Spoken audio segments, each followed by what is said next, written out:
उत्तर प्रदेश की सियासत में हिंदू और मुसलमान ना हो, ऐसा भला कहां हो सकता है। गाजियाबाद में जमकर पुरानी सरकार पर बरसे मुख्यमंत्री योगी आदित्यनाथ। हज हाउस के बहाने अखिलेश यादव पर उन्होंने निशाना साधा, तो वहीं दूसरी तरफ पाकिस्तान को लेकर बीजेपी अब उनको घेरने की कोशिश कर रही है। चूंकि पाकिस्तान और चीन को लेकर समाजवादी पार्टी के मुखिया की ओर से एक ऐसा बयान सामने आया है जिसको लेकर उत्तर प्रदेश की सियासत अब गर्म हो चली है।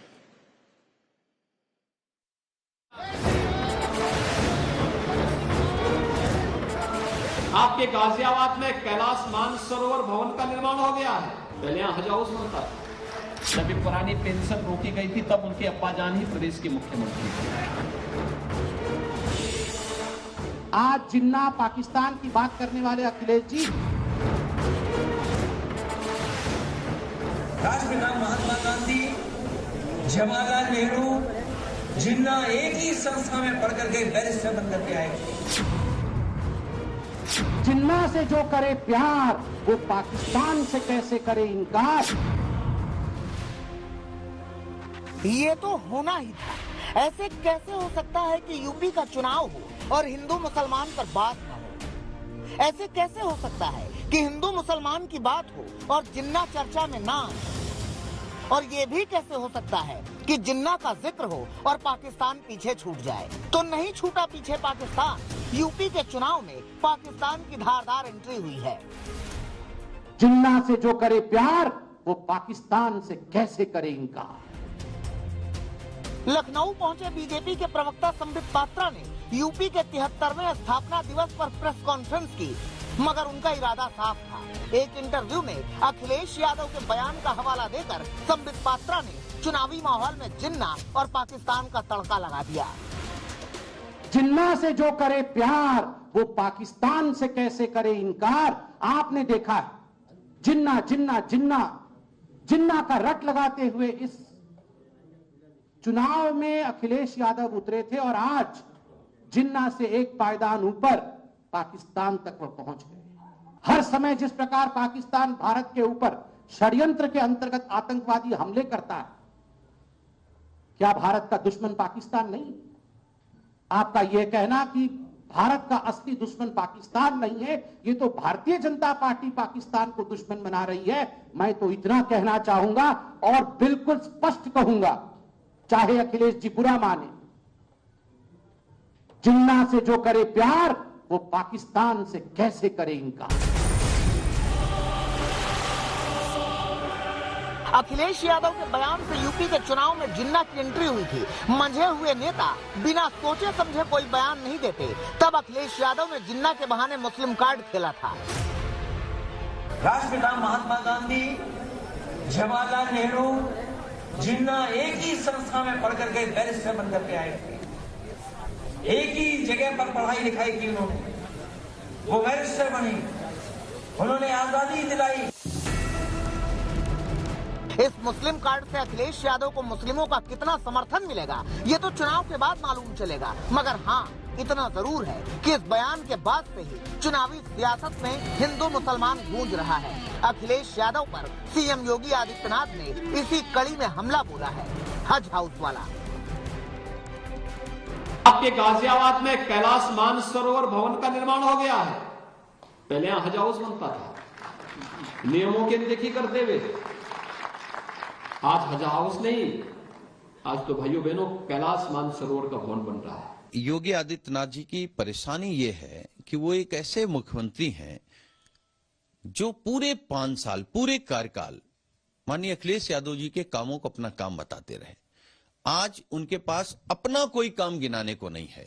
तो जो उनके अंदर है, जो व्यक्ति के अंदर होता है, नफरत की राजनीति, बंटवारे की राजनीति, हिंदू मुसलमान, वो निकल रहा है। कैलाश मानसरोवर भवन गाजियाबाद के इंदिरापुरम में है, जिसका निर्माण योगी सरकार ने कराया है। वहीं गाजियाबाद में 2016 में 7 मंजिला हज हाउस का निर्माण अखिलेश यादव ने अपने कार्यकाल के दौरान करवाया था। यहाँ हर साल 2 महीने के लिए 8 से 10 हजार लोग इकट्ठा होते थे। ये आजम खान का ड्रीम प्रोजेक्ट था, जो कई वजहों से सील कर दिया गया है। इस वक्त हम गाजियाबाद के उसी हज हाउस के बाहर मौजूद हैं। योगी आदित्यनाथ ने न सिर्फ कैलाश मानसरोवर भवन बनवाया, बल्कि जो हज हाउस समाजवादी पार्टी की सरकार में बना था उसे सील भी करवा दिया। देखिए किस तरीके से तकरीबन 50 करोड़ से ज्यादा की लागत से बना ये हज हाउस खंडहर में तब्दील होता जा रहा है। गाजियाबाद के हिंडन नदी के किनारे जमीन लेकर ये आलीशान हज हाउस बनाया गया था, लेकिन हालत ये थी कि योगी आदित्यनाथ की सरकार में इस हज हाउस को सील कर दिया गया। तो जिन्ना पाकिस्तान और हज हाउस के मुकाबले मानसरोवर भवन के मुद्दे गर्म हैं। दरअसल 10 फरवरी को पश्चिमी यूपी में पहले चरण का मतदान है और कुल मिलाकर सबकी नजर मुस्लिम जाट समीकरण पर टिकी है। पश्चिमी यूपी में 20% जाट और 30 से 40% मुसलमान हैं। करीब 55 सीटों पर इस समीकरण का सीधा असर है। जाट मुस्लिम एकता समाजवादी पार्टी का काम बना सकती है, वहीं इसमें ध्रुवीकरण की सेंध लगी तो अखिलेश का खेल बिगड़ेगा और बीजेपी का काम बन सकता है। शायद ही कोई ऐसा मंच हो जहां से सीएम योगी अखिलेश पर निशाना ना साध रहे हो। गाजियाबाद में भी योगी आदित्यनाथ ने अब्बा जान शब्द के इस्तेमाल से एजेंडे को धार देने की कोशिश की। कहते हैं हम पुरानी पेंशन बहाल करेंगे।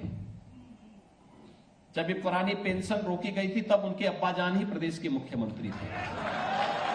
पेशेवर माफिया और अपराधियों को सत्ता का संरक्षण दिया और फिर जो दंगों का सिलसिला शुरू हुआ प्रदेश के अंदर, वो थमने का नाम ही नहीं ले रहा था। वो तब थमा जब ये आहट हो गई कि क्या बीजेपी आने वाली है।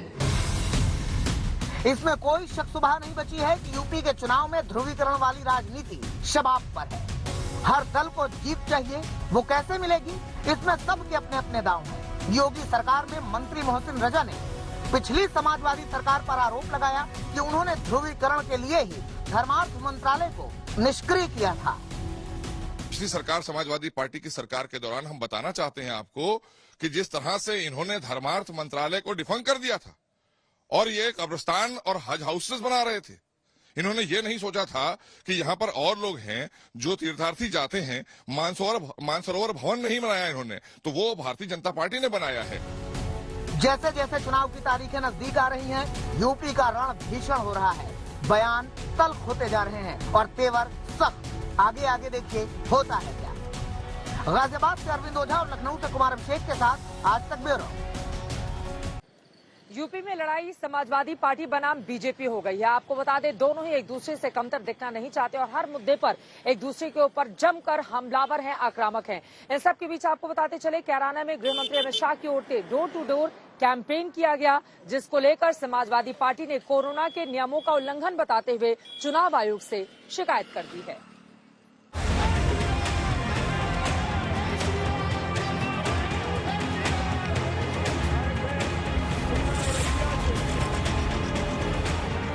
कोरोना के नियम सबके लिए समान हैं और इन नियमों को तोड़ने में भी सभी एक जैसे हैं, लेकिन चुनाव आयोग को एक दूसरे की शिकायत करने में कोई पीछे भी नहीं है। एक दूसरे के चुनावी कार्यक्रम में भीड़ पर सवाल उठाने की इस परंपरा को अब समाजवादी पार्टी ने आगे बढ़ाया है, जिसके निशाने पर है कैराना में अमित शाह का डोर टू डोर कैंपेन। निर्वाचन आयोग ने जो गाइडलाइंस दी हैं और जो इस समय कोविड-19 की गाइडलाइंस हैं, दोनों के खिलाफ काम हुआ है। तो चुनाव आयोग को यह तय करना है कि क्या चुनाव आचार संहिता सिर्फ समाजवादी पार्टी के लिए या दूसरे दलों के लिए या भारतीय जनता पार्टी के नेताओं के लिए भी है। इसलिए समाजवादी पार्टी ने आपत्ति की है। जिस कैराना से बीजेपी ने पश्चिमी यूपी में अपने मिशन का शंखनाद किया, कैराना की गलियों में Amit Shah door to door campaign करने पहुंचे। वो कैंपेन अब समाजवादी पार्टी को हजम नहीं हो रहा। उसे दिख रही है कोरोना के नियमों की अनदेखी, उसे दिख रहा है चुनाव आयोग का पक्षपात। समाजवादी पार्टी कार्यालय में जो भीड़ हुई उस पे एफआईआर है, अभी तक फोर्स लगी है। क्या अमित शाह के खिलाफ एफआईआर हुई? यही तो मांग है हमारी कि अमित शाह के खिलाफ भी एफआईआर करे चुनाव आयोग। समाजवादी पार्टी अब अमित शाह के कैंपेन को मुद्दा बनाकर चुनाव आयोग के दरवाजे पर पहुंची है, जहां अमित शाह के खिलाफ शीघ्र एक्शन लेने की मांग की गई है। शिकायत में यह भी कहा गया है कि आयोग ने प्रचार के लिए डोर टू डोर कैंपेन की अनुमति तो दे रखी है, लेकिन उस दिन तक सिर्फ 5 लोगों की टोली को इसके लिए अनुमति थी। शनिवार से आयोग ने इस संख्या को बढ़ाकर 10 कर दिया, जबकि शामली के कैराना कस्बे की तंग गलियों में अमित शाह के डोर टू डोर कैंपेन के दौरान 10 से कई गुना ज्यादा लोगों की भीड़ उमड़ पड़ी थी। अमित शाह की रैली पर सवाल खड़े हुए तो जंग आर पार की हो गई। बीजेपी ने समाजवादी पार्टी को आईना दिखाने में जरा सी भी देर नहीं लगाई। सबसे पहले तो उन्हें अपने उस नोटिस का जवाब देना चाहिए जो उन्होंने अपने कार्यालय में किया था, जिस तरह से बड़ी भीड़ और बड़ी तादाद में आप सबने दिखाया था और उस पर संज्ञान लेते हुए चुनाव आयोग ने इनको नोटिस किया है। तो ये खींच मिटाने के लिए वहां पर जो कोविड का प्रोटोकॉल हमारा है, उस प्रोटोकॉल के तहत ही सारा काम हम लोग करते हैं। हम संस्कारी लोग हैं, भारतीय जनता पार्टी संस्कारी पार्टी है, हमारा एक एक कार्यकर्ता संस्कारी है। हम किसी भी प्रोटोकॉल का उल्लंघन नहीं करते। हम माननीय न्यायालय का भी सम्मान करते हैं, चुनाव आयोग के भी निर्देशों का पालन करते हैं। दरअसल कोरोना की गाइडलाइन के बाद चुनाव आयोग एक्शन में तब आया था जब 14 जनवरी को बीजेपी के बागियों के साथ अखिलेश यादव ने हुंकार भरी थी। यूं तो कार्यक्रम वर्चुअल रैली का था, लेकिन सैकड़ों की संख्या में लखनऊ के समाजवादी पार्टी के दफ्तर में कार्यकर्ताओं का हुजूम उमड़ा था, जिसके बाद चुनाव आयोग ने एक्शन लेते हुए करीब 200 लोगों के खिलाफ FIR दर्ज की थी और समाजवादी पार्टी से जवाब मांगा था। बीजेपी इसे समाजवादी पार्टी की हताशा बता रही है, खुद के गिरेबान में झांकने की सलाह दे रही है। दरअसल हार उन्हें दिख रही है। ये सारी चीजें ये दर्शाती हैं कि अभी चूंकि नहीं कह सकते कि ईवीएम खराब है या ईवीएम से खेल हो गया, तो अभी तो ईवीएम पर भी, अभी चुनाव आयोग पर ही आरोप लगा रहे हैं। जब चुनाव हार जाएंगे तो ईवीएम और चुनाव आयोग दोनों पर आरोप लगाएंगे। वो तो उनका काम ही आरोप लगाना है, क्योंकि उन्होंने कुछ किया नहीं उत्तर प्रदेश में। दरअसल अखिलेश यादव लगातार कोरोना की गाइडलाइन को लेकर चुनाव आयोग पर सवालिया निशान खड़े कर रहे हैं। अखिलेश आरोप लगा रहे हैं कि चुनाव आयोग ने केंद्र सरकार के इशारे पर कोरोना गाइडलाइन के नियम तैयार किए हैं। कोई मास्क नहीं लगाया था, सब कोरोना फैला रहे थे। अगर विपक्ष निकलेगा तो उसमें पाबंदी है, FIR दर्ज हो जाएगी। सत्ता के लोग तो खुलेआम कोरोना फैला सकते हैं। आपने तो लखनऊ में बड़े कार्यक्रम किए थे ना, जब स्वामी प्रसाद मौर्य और बाकी लोगों के साथ मंच पे, उस समय भी बहुत उस समय जो चुनाव आयोग ने ये कहा कि वर्चुअल रैली होगी, तो वर्चुअल रैली की डेफिनेशन क्या है? वर्चुअल रैली की डेफिनेशन क्या है? तो वर्चुअल रैली की डेफिनेशन क्या है? वर्चुअल रैली की कोई डेफिनेशन नहीं थी, आपको बताया नहीं गया था, कोई परिभाषा नहीं। और दूसरा, धारा 144 नहीं लागू थी उस समय। अगर धारा 144 लागू होती और वर्चुअल रैली कैसे होगी इसका पूरा पता होता तो शायद ये काम नहीं करते। अब उन्होंने कहा कि 300 लोग कर सकते हैं, और फिर नेता जब तक सामने लोग न हो, माइक न हो, तो कैसे भाषण देगा? बहरहाल सियासत चरम पर है। चुनाव आयोग से ज्यादा नजर अब पार्टियों के विरोधियों के प्रचार में है। नियम कोई मानने को तैयार नहीं है। हर पार्टी कोरोना के नियमों की अनदेखी कर रही है, लेकिन सवाल विरोधियों की अनदेखी का है। सवाल विरोधी के गाइडलाइन के उल्लंघन का है। सब आईना लेकर खड़े हैं जो विरोधियों को दिखाया जा रहा है। कोई भी खुद को इस आईने में देखने के लिए तैयार नहीं है। आज तक ब्यूरो। सियासत से जरा बाहर निकलते हुए अब आपको लेकर चलते हैं राजधानी दिल्ली के रायसीना हिल्स, जहां पर ट्राई कलर से, तिरंगे के रंग से खूबसूरत सजावट की गई है। मौका गणतंत्र का है, आजादी की उस सगंध को एक बार फिर से महसूस कर लेने का है, संविधान की शपथ लेने का है, और यकीनन ये जो तस्वीरें हैं वो अपने आप में बेहद खास हो जाती हैं। दिल्ली में मौजूद रायसीना हिल्स, जहां पर राष्ट्रपति का निवास स्थान भी है। आपको बता दें, इसे देखने के लिए दूर दूर से लोग यहां पर खिंचे हुए चले आते हैं, क्योंकि ये भवन सिर्फ इमारत नहीं बल्कि हिंदुस्तान के गणतंत्र की गवाह भी है। बिल्कुल दिल्ली के दिल में स्थित है ये जगह, जहां की तस्वीरें इस वक्त गणतंत्र दिवस के ठीक पहले कितनी खूबसूरत लाइटों से हर हिस्से को सजाया गया है, आप देख पा रहे हैं।